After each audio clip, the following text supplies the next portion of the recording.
अस्सलाम वालेकुम दोस्तों। हुंडी से आप लोग पैसा भेजते होंगे सऊदी अरब में, या फिर आपके जानने में कोई ना कोई तो हुंडी से पैसा जरूर भेजता है। उसी से रिलेटेड कुछ इंपॉर्टेंट इन्फॉर्मेशन शेयर करूंगा इस वीडियो में। जो चीज़ मैं बताने वाला हूं, मुझे लगता है 99.9% लोगों को नहीं मालूम होगा, और इसमें कुछ मेरा जो प्रैक्टिकल एक्सपीरियंस है उसके बारे में भी बताऊंगा। तो चलिए वीडियो को स्टार्ट करते हैं। सबसे पहले तो ये समझिए भाई कि हुंडी से पैसा भेजना इलीगल है, और इलीगल क्यों है उसको भी जानिए। हुंडी से आप लोग जो पैसा भेजते हो, आपको कोई रिसिप्ट मिलता है क्या कि आप कितना पैसा भेज रहे हो? नहीं मिलता है। इससे आपका पैसा भेजने का रिस्क बहुत है।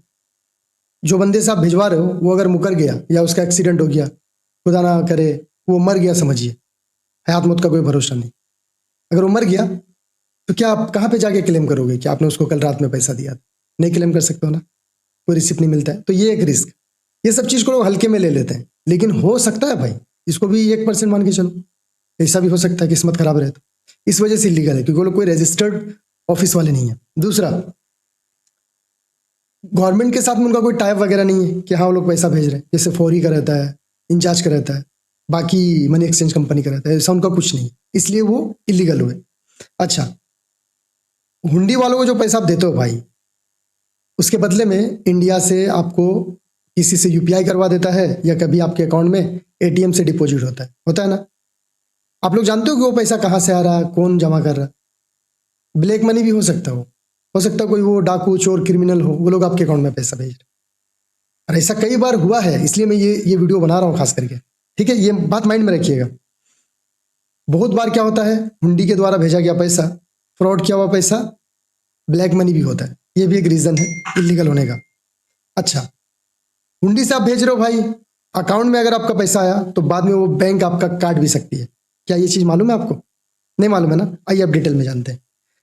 इंडिया में बैंकिंग सिस्टम को समझिए। इंडिया में अभी फ्रॉड भी बहुत होता है ऑनलाइन, अकाउंट से पैसा काट लिया जाता है, मालूम है ना? इसको दो तरीके से समझिए आप। मान लीजिए मेरा दोस्त एक है सद्दाम। सद्दाम हुंडी से पैसा भेजा, हुंडी वाले ने किसी के थ्रू उसके अकाउंट में फोन पे से पेमेंट करवा दिया। फोन पे से पैसा आ गया सद्दाम को। कितना आया? 50,000 आया। ओके, 50,000 बैंक वाले काट भी सकते हैं उसका, अगर वो पैसा इलीगल हो तो। सद्दाम को तो पता नहीं है कि वो पैसा आया कहां से। सद्दाम को जिस बंदे ने भेजा, उसको सद्दाम नहीं जानता है कि उसके पास पैसा कहां से आया। इंडिया में इतना सारा बेटिंग एप्स चलता है, मालूम है कि नहीं मालूम है? बहुत सारा जुए का एप्लीकेशन है जो कि इलीगली चलाया जाता है, उनको लाइसेंस प्राप्त नहीं है। इवन क्रिप्टो करेंसी का मैं बात कर रहा हूँ, क्रिप्टो करेंसी भी बहुत लोग यूज करते हैं। क्या क्रिप्टो करेंसी लीगल इंडिया में नहीं है? वो अभी तक लीगल हुआ नहीं इंडिया में, लेकिन अपने रिस्क पे बहुत लोग उसको यूज करते हैं। तो इधर से कहीं से भी पैसा, इलीगल पैसा आ सकता है, उसका चांसेस है। एक रियल स्टोरी समझिए। मुझे एक बार एक बंदे ने पेमेंट किया था 3 उम्रा वीजा का। ये फरवरी 2024 की बात है। मेरे अकाउंट में उनका पैसा आया। वो पैसे को मेरे ब्रांच ने, जहां पे मेरा खाता था, उन्होंने ना उसको फ्रीज कर दिया। उसको लीन मार्क बोलते हैं, लीन में डाल दिया। लीन मतलब वो मेरे अकाउंट में तो दिखेगा, लेकिन वो मैं यूज नहीं कर सकता। उन्होंने लीन में डाला। मुझे कॉल आया मैनेजर का, शानवर आपका ना ये अमाउंट का क्लेम आया है कि ये पैसा किसी और का था, गलती से आपके अकाउंट में आया है, या फिर फ्रॉड करके ये पैसा को यहाँ पे इलीगल तरीके से लाया गया है। मेरे से बहुत अच्छा रिलेशन है, क्योंकि उम्रा वीजा का ट्रांजैक्शन अच्छा खासा अल्हम्दुलिल्लाह होते रहता, बाकी वीजा का भी। तो मैनेजर जानता भी है कि शानवर ऐसा कुछ गलत काम करता नहीं है। तो मैंने बोला सर मुझे देखना पड़ेगा कि ये अमाउंट किस वजह से है। मेरा एंट्री रहता है हर पेमेंट का, हर चीज का एंट्री रहता है। तो मैंने उस डेट का वो पेमेंट का एंट्री चेक किया, एक्सेल में रहता है मेरा। तो मैंने देखा कि वो उम्रा वीजा का पेमेंट है। खबर से मेरे एक भाई ने किया था, मेरे टीम को। तो मैं बोला सर ये तो उम्रा वीजा का पेमेंट है, ये कोई इलीगल पैसा तो है नहीं, गलती से आया नहीं है। तो बोला तब एक बार चेक करो कि वो बंदे ने आपको जो पैसा भेजा था वो कहाँ से भेजा है, क्योंकि कोर्ट ऑर्डर आया हुआ था। गुजरात का कोई बंदा का शायद स्कैम हुआ था, उसका 2.5-3 लाख रुपया स्कैम हुआ था। तो स्कैम कैसे होता है? उसके अकाउंट से पैसा किसी ने अपने अकाउंट में लिया, फिर वो लेके उसके पास रखता नहीं है, किसी और को भेज दिया। इस तरह से पास करते जाता वो लोग। अब मैंने उस बंदे को कांटेक्ट किया, मैंने बोला भाई ये मेरे अकाउंट में जो पैसा आपने भेजा था ये कहाँ से भेजा था? तो वो बोला कि भाई ये मेरा वीज़ा नहीं था, ये मेरा एक दोस्त का फैमिली का था, मैं उनका नंबर दे रहा हूँ, उनसे आप बात कर लो ना, उन्हीं ने पेमेंट कराया था। मैं बोला दीजिए उनका नंबर लिया। बिहार के थे वो भी अच्छे इंसान है माशाल्लाह। तो मैं उनको कांटेक्ट किया, मैं बोला भाई ये 3 वीज़ा आपका फैमिली को मैंने दिया था, इसके बदले में ये पेमेंट आपने किया था। वो एग्री हुआ, हाँ शानवर भाई। तो मैं बोला भाई ये पेमेंट जो आपने ट्रांसफर करवाया था वो कहाँ से करवाया था? तो उस बंदे ने बोला शानवर भाई मैंने अपने अकाउंट से किया था। मैं बोला अच्छी बात है। उसका HDFC का अकाउंट था, उसने सच में अपने अकाउंट से भेजा था। और इंटरेस्टिंग बात, वो बोला शानवर भाई मैं आपको तो भेजा था मेरे अकाउंट से, लेकिन मेरा अकाउंट अभी चल नहीं रहा, पता नहीं क्यों अकाउंट मेरा जो है ना डीएक्टिवेट या फ्रीज इस टाइप का हो रहा, कुछ भी चल नहीं रहा। तब मेरे को और डाउट बढ़ा कि जरूर इसने कुछ इलीगल एक्टिविटी करी होगी, इसीलिए उसके ब्रांच ने फ्रीज किया इसका अकाउंट। वो बोला मैं इंडिया आके देख पाऊंगा। अब मेरे को और क्यूरियोसिटी बढ़ी। मैं बोला नहीं आप एक बात बताओ मुझे, ये जो पैसा आपने मुझे भेजा था आपको पैसा कहाँ से आया था?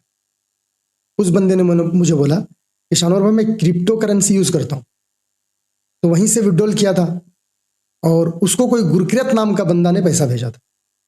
अब देखिए वो क्रिप्टो करेंसी क्या यूज करता है, अब अल्लाह बेहतर जाने, वो सच बता रहा है या हुंडी से भेजा था या क्या नहीं मालूम, लेकिन हुंडी से भी भेज कैसा हो सकता है? तो वो बोला मुझे गुरकिरत के नाम से आया था पैसा। अब गुरकिरत ने जो पैसा इनको भेजा था, या तो गुरकिरत ने किसी के साथ में स्कैम किया था, या फिर किसी और ने जो गुरकिरत को पैसा भेजा था उसने स्कैम करा होगा। इंडिया बैंकिंग में ना लेयर 1, लेयर 2, लेयर 3, लेयर 4 ये सब चेक होता है। कैसे? इसको भी एग्जाम्पल पे समझिए भाई, थोड़ा इत्मीनान से समझिएगा, समझ में आएगा। एग्जाम्पल पे मेरा ले लीजिए, मेरा पैसा किसी ने स्कैम कर लिया 50,000, स्कैम करके सद्दाम के अकाउंट में चला गया। सद्दाम क्या किया, अपने अकाउंट में पैसा रखा नहीं, कौसर को भेज दिया 40,000, मैमूर को भेज दिया 10,000, मेरे जो दोस्त थे उनका मैं नाम बता रहा हूँ, उसको भेज दिया। अब मैमूर ने भी किसी और को भेज दिया, कौसर ने भी किसी और को भेज दिया। इस तरह से लेयर 1, लेयर 2 बनते जाता है। अब जब कोई केस फाइल होगा, इन्वेस्टिगेशन होगा, तो सबसे पहले चेक होगा मेरा कि शानवर का 50,000 का स्कैम हुआ, शानवर का पैसा कहाँ गया, चेक होगा शानवर का पैसा स्कैम किया सद्दाम के अकाउंट में, सद्दाम ने लिया। अब देखेगा कि सद्दाम के पास कितना बैलेंस, सद्दाम के पास कहीं और से भी बैलेंस आ सकता है, ऐसा नहीं कि खाली मेरा ही। अगर सद्दाम ने मेरे से 50,000 स्कैम किया, सद्दाम के पास 50,000 से ज्यादा बैलेंस उसके अकाउंट में है, तो तुरंत उसको लीन मार्क किया जाएगा और मुझे देने के लिए बोला जाएगा।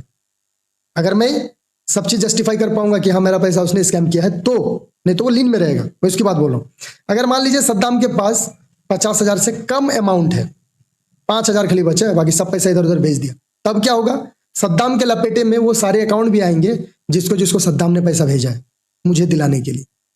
इसको बोलते हैं लेयर 1, लेयर 2, लेयर 3। इस तरीके से रिकवर किया जाता है इंडिया में पैसा को। हो सकता है आप लोग को नहीं मालूम है, जान के रखिए। अच्छा, इसमें मैं एक चीज सोच रहा था, मैंने तो जेन्युइन उनको सर्विस दिया था, उसका पैसा लिया था, फिर भी बैंक ने मेरा अकाउंट को क्यों लीन में डाला, मेरे से क्यों रिकवर किया? अब वो पैसा कोर्ट ऑर्डर था, काटा ही मेरे से।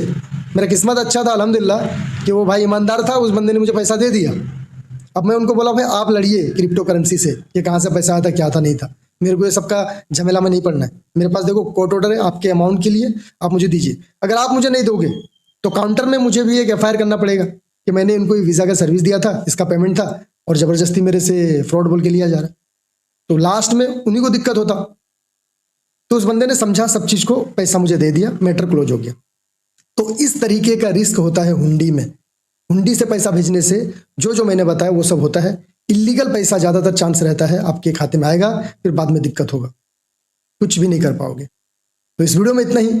चैनल पर नहीं तो सब्सक्राइब कर लीजिएगा, क्योंकि इस तरह के वीडियो जिस चैनल पर मिलते रहते हैं। वीडियो को देखने के लिए बहुत बहुत शुक्रिया।